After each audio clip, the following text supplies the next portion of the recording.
Mohon maaf ya saya tanya ya. Keadaan putranya bagaimana? Trauma dok.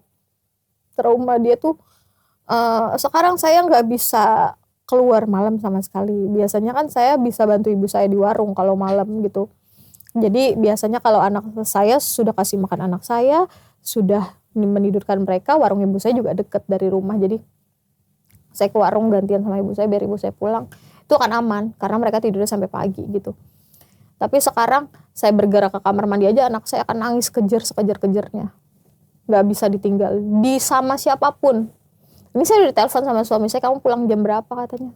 Anaknya udah nangis, nanyain ibu.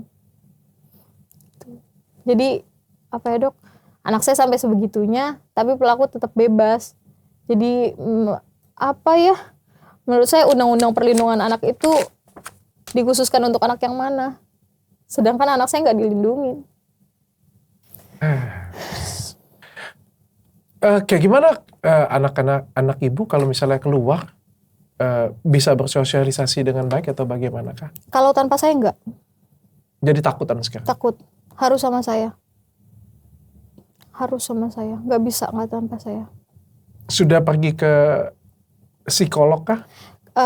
Saat awal kasus kan diarahkan ke DP3A. Di DP3A ada psikolognya. Cuman ternyata memang awalnya asesmen dok. Jadi perlu ditanyakan hal apa yang terjadi sama dia. Tapi yang terjadi setelah asesmen anak saya malah makin memburuk. Dia sering mimpi buruk, terus dia bilang di tembok ada monster tuh, di tembok ada monster, aku maunya sama ibu, di tembok ada monster. Saya nggak bisa, jadi saya tidur tuh harus benar-benar madep samping itu sampai pagi, sampai kebas-kebas karena saya nggak bisa bergerak sedikit pun setelah dari situ gitu.